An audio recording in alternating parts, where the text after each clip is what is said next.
Who do you want to see as 47th President of the United States? Someone under the age of 65. I'm a boomer and even I think it's stupid that we keep choosing candidates that are in their 80s. Deep fake of Teddy Roosevelt with all the animations from the CIV games. Can we have a leap presidency, like just have nobody for a bit? Maybe we should just work on ourselves before we get into a relationship with another stupid president. Update. Yes, this is sarcasm, ha-has are welcomed. Thanks for the votes and awards. The worst part of this is I can't even think of someone to name as a joke. When satire can't beat reality. Maybe a WD person instead of a Coke person? Maybe a WD person instead of a Kosh person. Just someone that isn't a effing joke. Haven't we had enough of that? I don't think qualified people are allowed to run. Someone that's not a effing 100 years old. I want an age limit. I don't care if someone is old and smart. They should have to live in the country they helped create for a few decades after their term. I actually had this conversation just the other day. I see some good suggestions here like John Fetterman and Jon Stewart. LMAO I wish. But if we're thinking realistically, who would win a nomination? For Republicans, it's looking more and more likely by the day that Ron DeSantis will be the nominee for 2024. He's a good choice for them, and a dangerous choice for Democrats. He's sneaky as all F, and he's smart, which is a combo Democrats haven't had to face in a long time. Which means Democrats are going to have to really rally behind someone with broad appeal to both nationwide voters and the party brass.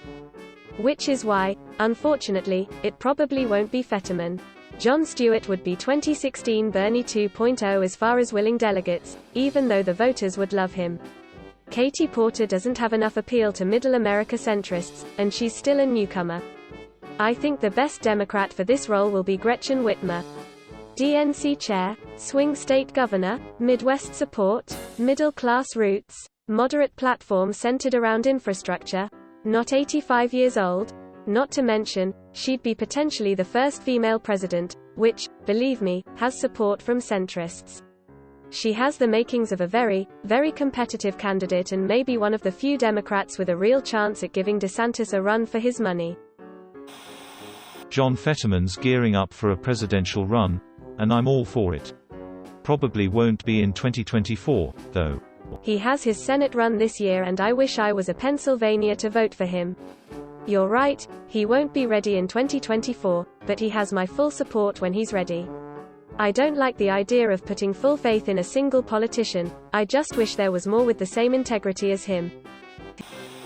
The least corruptible individual we can find. I think this is the catch-22 of politics. Someone who would be worthy of holding a position of that kind of power would never be able to achieve it because they aren't corrupt enough. These answers give me no hope for the future. Most of the answers are either jokes, or they're just naming off qualities they think would make a good president. After spending years as a successful restaurateur and television personality, Guy Fieri decided to run for president in 2020. His platform was simple: make America delicious again. Fieri campaigned tirelessly, crisscrossing the country in his signature convertible, spreading his message of good food and good times. It worked. Fieri won the election in a landslide, becoming the 47th President of the United States. He immediately set to work making his vision of Flavortown a reality. One of his first actions was to rename the country Flavortown, in honor of its new leader. Under President Fieri, Flavortown has flourished. The economy is booming, thanks to Fieri's policies of supporting small businesses and encouraging entrepreneurship. The food is, of course, incredible, with Flavortown becoming a global destination for culinary tourism. And the people are happy, living their lives in a flavor-filled utopia. Sure, there are some dissenting voices. Some people miss the old days of America, and Flavortown can be a little overwhelming for newcomers. But for the most part, everyone seems to be enjoying the ride. So buckle up, because it's going to be a delicious ride. Thanks, President Fieri. I don't care for his actual restaurants. But Guy Fieri is a good person who actually cares about people. I'd be okay as a citizen of Flavortown. Someone who isn't a senile old man. Yep, came here to say, someone under 55.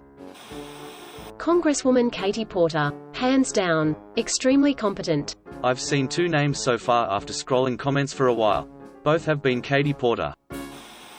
Katie Porter. Upvoting because this is the first comment I've read that actually names a person and isn't just some variation of someone who doesn't suck. Katie Porter. Someone who doesn't look like they just escaped the retirement home. My dog. He's a good boy, I swear. Here is his official advertisement, link. He's already prepping his wardrobe for the election, link. Someone who raises all of their campaign funding through small dollar donations, not PACs. John Fetterman. If he ran, it would absolutely crush the GOP. The Democrats would win back working-class whites in the Midwest. Someone who doesn't come from a political family dynasty. Thank you for watching. We upload new videos every day, so be sure to come back for more fun.